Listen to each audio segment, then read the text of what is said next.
Welcome back to Shilpa's log. Sambar recipe ನೋಡ್ತಿದ್ದೀರಲ್ಲ, ಏನು ತರಿಸ್ತಿದ್ದೀನಿ ಗೊತ್ತಾ? ಕರೆಕ್ಟ್, ಇದು ಹಲಸಂದಿ ಕಾಳಿನ ಸಾಂಬಾರು, ಹುರ್ಕಾಳಿನ ಸಾಂಬಾರು ಅಂತ ಹಳ್ಳಿ ಸ್ಟೈಲಲ್ಲಿ ಮಾಡಿ ತೋರಿಸ್ತಾ ಇದ್ದೀನಿ. ಬನ್ನಿ ಹೇಗೆ ಅಂತ ನೋಡೋಣ. ರುಬ್ಕೊಳ್ಳೋಕ್ಕೆ ಒಂದು ದೊಡ್ಡ ಈರುಳ್ಳಿ, 2 ಟೊಮೊಟೊ, ಖಾರದ ಪುಡಿ, ಸಾಂಬಾರು ಪುಡಿ ಮತ್ತು ಬೆಳ್ಳುಳ್ಳಿ, ಸ್ವಲ್ಪ ಕೊತ್ತಂಬರಿ ಸೊಪ್ಪು. ಈ ಕ್ಲಿಪ್ಪಿಂಗ್ ಮಿಸ್ ಆಗಿದೆ, ಹಂಗಾಗಿ ನಾನು ಅಳತೆ ಪ್ರಮಾಣ ಹೇಳ್ತಾ ಇದ್ದೀನಿ. ಇದಿಷ್ಟನ್ನು ಹಾಕ್ಕೊಂಡು ಇದಕ್ಕೆ ಸ್ವಲ್ಪ ನೀರು ಹಾಕ್ಕೊಂಡು ಸಣ್ಣದಾಗಿ ರುಬ್ಕೊಂಬರೋಣ. ನೋಡಿ ಫ್ರೆಂಡ್ಸ್, ಇದು ದಾವಣಗೆರೆ ಸ್ಟೈಲ್ ಹಳ್ಳಿಯಲ್ಲಿ ಮಾಡ್ತಕ್ಕಂಥ ಸಾಂಬಾರು. ಇದನ್ನು ರುಬ್ಕೊಂಬರೋಣ. ಅಷ್ಟರಲ್ಲಿ ಒಗ್ಗರಣೆಗೆ 1 ಈರುಳ್ಳಿ, 1 ಟೊಮೊಟೊ ಹೆಚ್ಚಿಟ್ಕೊಂಡಿದ್ದೀನಿ. ಈಗ ಪಾತ್ರೆಗೆ ಹಾಕಿಟ್ಟು ಅದಕ್ಕೆ 1 ಟೀ ಸ್ಪೂನ್ ಎಣ್ಣೆ ಹಾಕಿ, ಅರ್ಧ ಟೀ ಸ್ಪೂನ್ ಸಾಸಿವೆ, 1 ಕಡ್ಡಿ ಕರಿಬೇವು ಹಾಕಿ ಚಟಪಟ ಅನ್ಸೋಣ. ಅದು ಹಾಕ್ತಿದ್ದಂಕ್ಲೇ ನಾನು ಇಲ್ಲಿ ಟೋಟಲಾಗಿ ಮೀಡಿಯಮ್ ಸೈಜ್ ಇರೋವಂಥ 3 ಈರುಳ್ಳಿನ ಯೂಸ್ ಮಾಡ್ಕೊಂಡಿದ್ದೀನಿ ಸಾಂಬಾರಿಗೆ. ಅದರಲ್ಲಿ ಅರ್ಧ ಈರುಳ್ಳಿನ ಒಗ್ಗರಣೆಗೆ ಹಾಕ್ಕೊಂಡಿದ್ದೀನಿ, ಇನ್ನು ಅರ್ಧ ಈರುಳ್ಳಿನ ರುಬ್ಬಕ್ಕೆ ಹಾಕ್ಕೊಂಡಿದ್ದೀನಿ. ರುಬ್ಬೋದಕ್ಕೆ ಕಾಯಿ ಮಿಕ್ಸ್ ಮಾಡ್ಕೊಂಡಿಲ್ಲ ನಾನು, ತೆಂಗಿನಕಾಯಿ. ಅದನ್ನು ಆಮೇಲೆ ಮೇಲೆ ಹಾಕ್ತೀನಿ.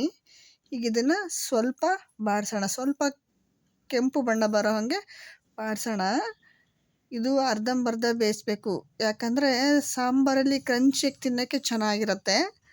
ಅದು ಹಾಕ್ತಿದ್ದಂಕ್ಲೇ ಟೊಮೊಟೊ ಹಣ್ಣು ಹಾಕೋಣ, ಅದನ್ನು ನೀಟಾಗಿ ಮಿಕ್ಸ್ ಮಾಡೋಣ. ಈಗ ಇದಕ್ಕೆ ಟೊಮೊಟೊ ಬೇಯಬೇಕಲ್ವಾ, ಹಂಗಾಗಿ 1 ಸ್ಪೂನ್ ಉಪ್ಪು, ಅರ್ಧ ಸ್ಪೂನ್ ಅರಿಶಿನ ಹಾಕೋಣ. ನೀಟಾಗಿ ಮಿಕ್ಸ್ ಮಾಡಿ ಸ್ವಲ್ಪ ಬೇಯಕ್ಕೆ ಬಿಡೋಣ. ಫ್ರೆಂಡ್ಸ್, ನೀವು ಈ ಶೈಲಿಯಲ್ಲಿ ಅರ್ಜೆಂಟಿಗೆ ಹೊರಗಡೆಯಿಂದ ಬಂದಾಗ ಮಾಡೋಕ್ಕೆ ಸೂಪರಾಗಿರುತ್ತೆ ಸಾಂಬಾರು. ಈ ಥರ ರೆಸಿಪಿಯಲ್ಲಿ ಹೆಸರು ಕಾಳಿನ ಮಾಡ್ಬೋದು, ಇದೊಂದು ಹಲಸಂದಿ ಕಾಳು, ಆಮೇಲೆ ಇವನ್ನ ನೆನೆಸು ಮಾಡ್ಬೋದು, ಈ ಥರ ಹುರಿದು ಮಾಡ್ಬೋದು. ಹುರುಳಿ ಕಾಳು ಅಂತ ಕೇಳಿದಿರಲ್ವ, ಅದನ್ನು ಹುರಿದು ಮಾಡ್ಬೋದು. ಮಡಕೆ ಕಟ್ಟಿದ ಕಾಳು ಕೇಳಿದಿರಲ್ವ, ಅದನ್ನು ಹುರಿದು ಮಾಡ್ಬೋದು. ನೀವು ಈ ಥರ ಒಂದ್ಸಲ ಟ್ರೈ ಮಾಡಿ ನೋಡಿ, ತುಂಬಾ ಚೆನ್ನಾಗಿರುತ್ತೆ.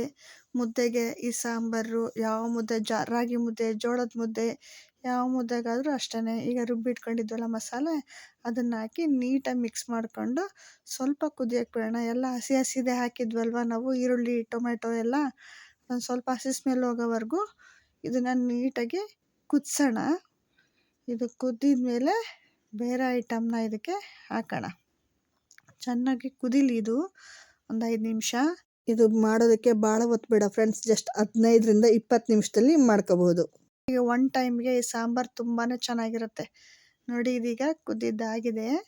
ಇದಕ್ಕೆ ರುಚಿಗೆ ತಕ್ಕಷ್ಟು ಒಂದು ನಿಂಬೆಹಣ್ಣಿನ ಗಾತ್ರದಷ್ಟು ಹಿಂಡಿಟ್ಕೊಂಡಿರೋ ಹುಣಸೆ ಹುಳಿ, ಸ್ವಲ್ಪ ನೀರು. ನಾನು ಆವಾಗಲೇ ಜಾರ್ ತೊಳೆದಿದ್ದು ನೀರು ಸತಿಗೂ ಹಾಕ್ಕೊಂಡಿದ್ದೀನಿ. ಈಗ ಹುರಿದಿಟ್ಕೊಂಡಿದ್ವಲ್ಲ ಅಲಸಂದಿ ಕಾಳು, ಅದನ್ನು ಹಾಕ್ಕೊಂಡು ನೀಟಾಗಿ ಮಿಕ್ಸ್ ಮಾಡೋಣ. ನೋಡಿ ಫ್ರೆಂಡ್ಸ್, ಇವಾಗ ನಿಮಗೆ ಸಾಂಬಾರು ನೀರಾಗಿ ಕಾಣ್ತಿದೆ ಅಂತ ಅನಿಸುತ್ತೆ. ಇದು ಕುದೀತಾ ಒಂದು ಸ್ವಲ್ಪ ಗಟ್ಟಿ ಆಗುತ್ತೆ, ಮೀಡಿಯಮಾಗಿ ಚೆನ್ನಾಗಿರುತ್ತೆ. ನೋಡಿ, ನಾನು ಆವಾಗಲೇ ರುಬ್ಬಕ್ಕೆ ಕಾಯಿ ಹಾಕ್ಕೊಂಡಿರಲಿಲ್ಲ, ಇವಾಗ ಈ ಥರ ಮೇಲ್ಗಡೆ ಹಾಕ್ಕೊಂಡಿದ್ದೀನಿ. ಹಾಕಿ ಮಾಡಿದ್ದೆ ಬೇರೆ ಥರ ಟೇಸ್ಟು, ಈ ಥರ ಹಾಕಿ ಮಾಡಿದ್ದೆ ಬೇರೆ ಥರ ಟೇಸ್ಟು. ನೀವು ಈ ಥರ ಒಂದ್ಸಲ ಟ್ರೈ ಮಾಡಿ ನೋಡಿ ಫ್ರೆಂಡ್ಸ್, ಹೇಗೆ ಬರುತ್ತೆ ಅಂತ ಕಮೆಂಟ್ ಮಾಡಿ ಹೇಳಿ ಮರಿಬೇಡಿ. ನೋಡಿ, ಆಲ್ರೆಡಿ ಕುದೀತಾ ಇದೆ. ಇದನ್ನು ಚೆನ್ನಾಗಿ ಒಂದು 5 ನಿಮಿಷ ಚೆನ್ನಾಗಿ ಕುದಿಸೋಣ. ಇನ್ನೂ ತೆಳು ಅನಿಸಿದರೆ 2 ಸ್ಪೂನ್ ಜೋಳದ ಹಿಟ್ಟು ಹಾಕಿ ನೀರಿನಲ್ಲಿ ಮಿಕ್ಸ್ ಮಾಡಿ ಹಾಕಿ. ಇಷ್ಟ ಆಗಿದ್ದರೆ ಲೈಕ್ ಮಾಡಿ, ಸಬ್ಸ್ಕ್ರೈಬ್ ಮಾಡಿ, ಮತ್ತು ನಿಮ್ಮ ಫ್ರೆಂಡ್ಸ್ ಫ್ಯಾಮಿಲಿಗೆ ಶೇರ್ ಮಾಡಿ. ಹೇಗೆ ಬಂದಿದೆ ಅಂತ ಕಮೆಂಟ್ ಮಾಡಿ ಹೇಳೋದನ್ನು ಮರಿಬೇಡಿ ಫ್ರೆಂಡ್ಸ್.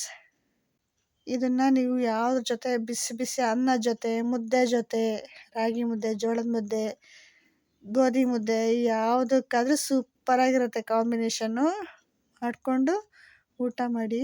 ನೀವು ನಿಮ್ಮ ಮನೇಲಿ ಮಾಡಿ ಹೇಗೆ ಬಂದಿದೆ ಅಂತ ಕಮೆಂಟ್ ಮಾಡಿ ಹೇಳೋದನ್ನು ಮರಿಬೇಡಿ ಫ್ರೆಂಡ್ಸ್. ಮತ್ತು ನಿಮ್ಮ ಭೇಟಿ ನೆಕ್ಸ್ಟ್ ವಿಡಿಯೋದಲ್ಲಿ. ವಿಡಿಯೋ ನೋಡಿದಾರಲ್ಲ ಒಂದು ಲೈಕ್ ಕೊಡಿ. Bye friends.